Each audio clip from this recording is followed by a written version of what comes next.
Osama, thank you so much for being here. Thank you. Osama, you were at Deloitte, KPMG, and today you're the founder of a health tech company. How does that happen? Great question. I think it definitely wasn't planned. That's why I have to kind of reflect a little bit. I feel like sometimes I'm stumbling through life as much as I am planning it out. But I basically just did my internships to start off with. Again at Deloitte. That in and of itself was like a huge personal achievement for me. I basically went into college trying to become a CPA because my mentor is my dad specifically wanted me to do so. I didn't have a passion for it, but I wanted to just do well anyways. And I was able to, from a non-target school, being in Ottawa at the time, I was able to get two internships back to back at Deloitte, obviously in Toronto, which is pretty dope. But I think between my first internship as a financial analyst to the second one where I became a management consultant, you guys can kind of maybe see the shift in thinking a little bit there, where I wanted to be a bit more client facing, wanted to take a more macro view of strategy rather than just, um, you know, uh, carrying out repeatable functions. I also was able to kind of see the development of AI pretty quickly during those internships. Like I shared a floor with the Omnia AI team at Deloitte at the time and during my first internship. And this is back in like 2019, right? Like 2018. So, the buzzwords that we hear about now, software as a service, AI powers, like ones where like they're just taking over workflows and, these repeatable tasks are kind of getting automated. That was really just kind of starting. So I just kind of saw it firsthand and I realized like, hey, I'm an intern. I got to get ahead of this. So my presentation skills first, for example, suddenly became super important to me compared to how well I could audit a expense report. So yeah, I think that's where it started from. I do think that being a founder really is a just like direct evolution of being a management consultant. I really feel like on a day-to-day basis, the skills that I use are really the same. I think the only difference is as a management consultant, I don't own or manage the client list. It's maybe my partner, for example, doing that. But the work essentially it really is kind of the same. So I feel like I've kind of found my groove. A lot more risk taking, obviously, when you own the client list, I guess, as a founder, versus at a larger firm. But I enjoy what I do, and I do feel like it's just a direct extension of the great internships and great experience I had at Deloitte. It's interesting that you say this because a lot of consultants that I know are consultants for life. They never Yeah, there end you up go. leaving their companies. If I could, I know I spoke a little long there, but a small story. Part of how I got to this was I had a mentor, again, a partner at Deloitte. She was pretty young, well, young for a partner, right? And I remember asking her, this was like the day after I had stayed up pretty late working on a deck, where my partner's name was on the front, not mine, even though I was the one staying up to work on it. Um, and I asked her, I was like, how do I was kind of mad about that already, but then I kind of asked her, I was like, how do I get to partner without giving 25 to life? And again, I had asked her because she's pretty young, whereas as you mentioned, half these folks just kind of stay in one firm forever, or, bounce around a few times and then just kind of hit partnership from there.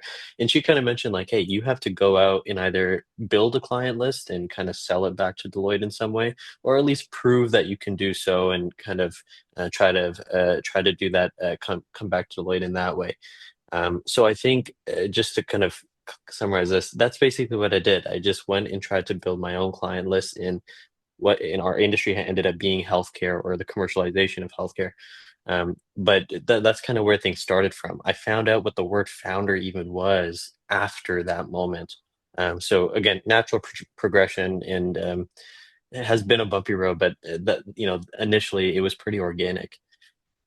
But Osama, you went all in. Accelerator, entrepreneurship program.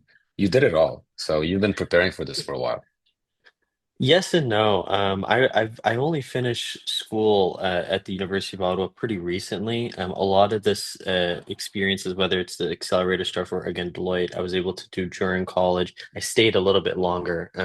You know, it sucked in some ways because I was 2 years behind my peers at U Ottawa, and but I'm a business kid. You know, my degree is not like an engineering degree, for example. That kind of the piece of paper means something. So for me, I put a lot of emphasis on like just doing the internships that I could and that sort of thing. But I think it was just more so a blessing. Like Canada is a lot of things, difficult to fundraise. I'll tell you that much. Finding your first check in Canada is very difficult. However, we have a great ecosystem for just kind of the learnings in the mentorships, and people do genuinely want to support founders here. I don't think it's more of me going out there and always looking for these opportunities. I feel like I was just lucky enough to be in a great ecosystem where people just wanted to support me. Tree Frog is a great example of that. Like just as an example, Tree Frog, yeah, they taught me through the accelerator, but through them, I was able to get directly in contact with the mayor of Newmarket. He brought me on for a pro bono consulting case, and I'm not going to say as a like compensation, but through that, I was able to get a free accelerated MBA through the Schulich School of Business. So it's just a lot. The ecosystem, people just really trying to help. So I was lucky enough to be here in Canada for that. So now let's talk about the company. Medical tourism made easy. Tell us, what are the services you provide and how do you make medical tourism easy? Sure. I think to start with, in terms of like the problem that we see that we also obviously want to help solving, is first of all, like many people and many healthcare founders, we realize there's two wicked problems of the rising cost of care in the US, especially in the rising wait times in Canada. I have my own personal stories with family members and how these two issues really affect patient outcomes. And but I think when we realize these two things, or kind of seeing these two things, again, not new, everybody knows about this, but we went a step further and put a hypothesis of um, this is happening because there's an acute physician shortage in North America that we don't see getting solved. And if that is the case, then what is the kind of almost logical next step? As you know, as a business person might think about it economically, and for us, it's just raise the supply. So if you don't have enough doctors, try to source other providers and try to connect them with these patients that have a need. And it actually turns out when we were doing this research around this problem, we would interview patients that have, again, been affected by rising wait times or rising costs. And they told us about this industry, multi-billion dollar industry, I should even say, of medical tourism or global healthcare, depending on what you want to call it. It's existed for a long time and it's a huge space. People travel for much more than just nose jobs and hair transplants. They travel for stem cell fertility treatments that they can't access in their home region, for example. So it's a huge industry. And people again do this, but there's really a big lack of infrastructure in the space generally. That's why you have a lot of bad apples. That's why it's seen as kind of almost a dangerous or esoteric, exotic experience. So even we saw the strength in the industry already, that even with the lack of infrastructure, it was so big and so successful that if we could build the tools and the infrastructure for it, not only obviously could we help the industry, but we could help ourselves. And I do think that's kind of where the mission to become the Expedia of healthcare or global healthcare came from. Now, on that kind of very large mission, obviously, we didn't want to boil the ocean. So the first kind of version or product or service that we were coming out with as Salubrum is as a commercialization partner for international providers that are, again, looking to engage US patients. So we work as a B2B SaaS company offering these international providers a service. Sometimes they're large, sometimes they're small. We're starting with the large ones. And we really basically are just kind of like an agency partner for them. We have some great partnerships and data partnerships here in the US, so we can do some really great targeting for them. And we just do the services that they need to again, help them engage North American patients. But again, that's where we're starting from. We eventually do want to become the Expedia of healthcare. So do you physically send a team to these locations? How do you vet them? Well, a lot of these places, not ev like the ones that we work with at least, are vetted already. And there's international organizations that kind of help with that. There's accreditations that they have in their home countries, of course. We do not act as a marketplace or sell procedures directly or even really facilitate anything. We are, again, more of like a marketing company. We just run ads in commercialization services for our clients who, again, happen to be these providers. Um, I think that's it, kind of, I guess my main point is the metric that we try to measure is like impressions as a marketing company would, rather than like specific amount of patients or patient outcomes. That's more so about the provider and in their business model. Are there any specific geographical areas that you were focused on in the beginning, and how did you select them? Yeah, absolutely. That has been a learning process as well. We did things like follow the money in terms of where the industry's at already. Then we looked into, okay, potentially where could we change the industry and make a kind of bigger impact if one area was too saturated. Um, I can say, I don't want to give away too much, but the first client and the biggest champion client that we have is called Kiron Salud. They're the second largest private healthcare provider in the EU, in the first largest in Spain. Now, again, geographically, certain providers, like European providers, usually will cover and have different pricing, different procedures, different offerings than, somewhere in Colombia, for example, that might specialize in a few other procedures. So, it's always a game that we're trying to play. But the first client that we brought on, we went towards this European giant. Since you're going for these bigger names in Europe, for example, would they still be a lot cheaper than North American companies, even though they're the largest? Yeah, 100%. You would be very surprised.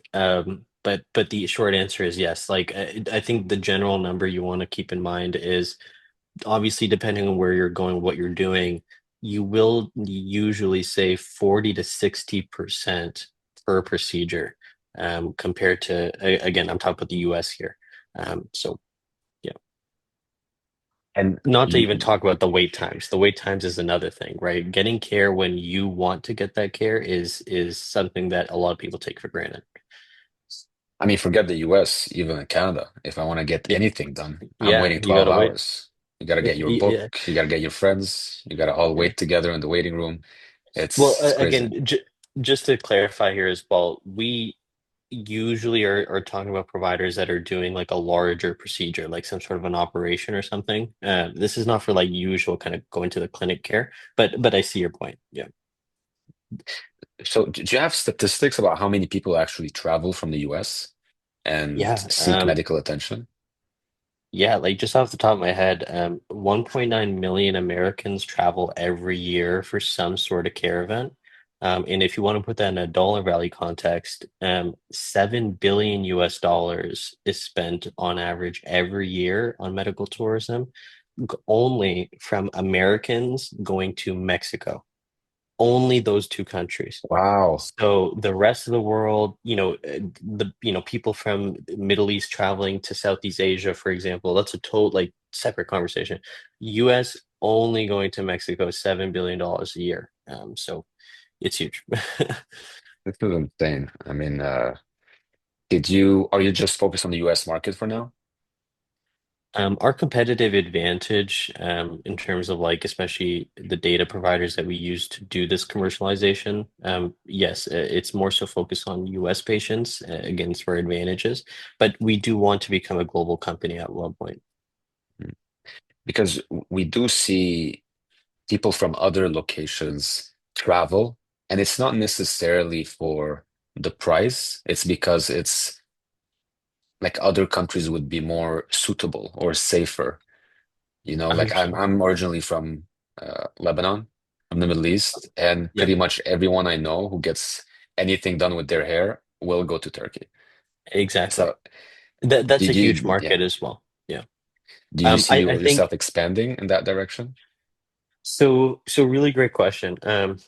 So to give a little bit of context, again, as a startup, you know the saying like, "Hey, speak to your customers, speak to them often, and try to solve the problem that obviously they want to pay for, but the problem that they need to have solved, or I guess the hardest problem that they have." When we would speak to the providers, like, yeah, the general problem is we need more patients, especially these are private organizations. They're not usually only servicing their localities, right? They're kind of meant to bring in international patients. But so, yeah, like they have a general problem of like, hey, we need more patients.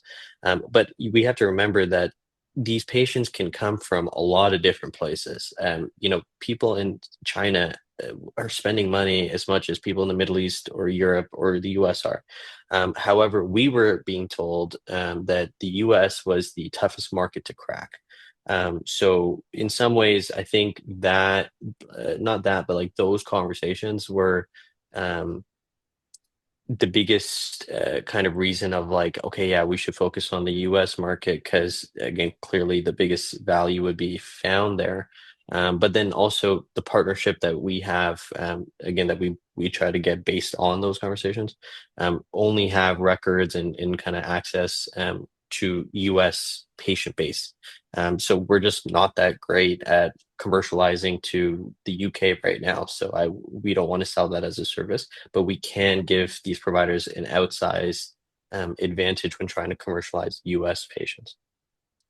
The fact that people in the US find it cheaper to travel to Europe, get their medical procedure, and come back is still cheaper than going to your local Let, let physician. me let me do you one better, and not to cut you off there, right? If you get like I had not a friend, but like I know this person that a colleague of mine had worked with. They had had a ski accident in Vermont. It was a knee issue. I can't remember if it was a total replacement, but they need to get surgery done for it. Now, if he stayed in Vermont to do that, they would probably be looking at 40 to 50K in expenses all in, and especially being out of pocket for that gentleman. But just by traveling across the state, like, yeah, the flight might have been like what, $1,000, $2,000 or something. That, and then they go, and then they will get that same procedure again in a different state, not even a different country, a different state for like 40, 30% of that price. So again, it's that the doctor is still making a lot of money. So again, you would be very surprised, and a lot of these things are relative. Okay, maybe I'll end this with this question. This is so extreme for people who are not used to prices like this in the US, because usually anywhere in the world, I think, is not as bad as what you're making it sound in the US. So, do you think that maybe eventually the government is going to do something about it? Maybe they're going to push to reduce the prices. I mean, there's a lot of policies changing nowadays. Do you feel that this is going anywhere, or is this Yeah. problem going to stay for a while? That's a very deep question, and I know that you want me to answer like very quickly. And it's a very political question in some ways. Um, if from a US context, I think everyone is maybe under the realization that privatized healthcare is here to stay. I don't think that's a new take. I do think that Canadian healthcare, depending on how the next, let's say, 10 years go for our politics, could be open to privatization, but right now, again, it's clearly not.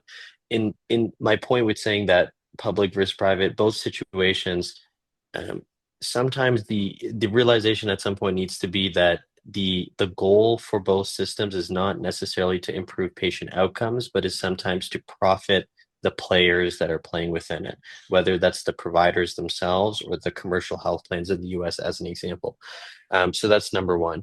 The biggest trend that we see though, and I think Definitive Healthcare had a report for the trends they're looking at in 2025 on this. I have some reflections I wrote, I think, on LinkedIn a few months ago on this, but um, healthcare, there's two things. Healthcare consumerization is on the rise, and patients specifically, are much more empowered. I mean, you see this in the amount of money coming into pharma care as well, as an example.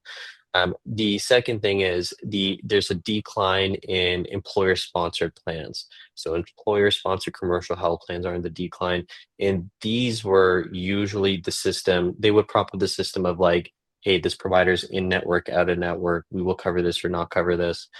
So again, patients are moving away from those over to more kind of direct to consumer health plans. And those health plans, again, give their patients a lot more leeway and flexibility on where they want to access care, and are a lot more incentivized to increase their their geographies covered, and just meet their patients where they want, where their patients want to get met. And they are much more incentivized to lower costs because they don't have the employer kind of acting as a piggy bank for all this. So there's a few different things changing. Obviously, like Medicare and Medicaid, we don't think those government dollars can't be used internationally, and we don't think Canada again is going in that direction either. Public money won't be used most likely for medical tourism at any point. But healthcare is privatizing, whether it's Canada and the US, and specifically within US context, healthcare consumerization is on the rise. And again, that's why you see so much investment put into mental health resources and companies, startups specifically, pharma care startups as well. Just even the amount of ads that you'll see, these are all kind of rising for a reason. Sama, that was a very elaborate answer. That was fascinating. Thank you so much for your time. Really appreciate it. Thank you, Anton.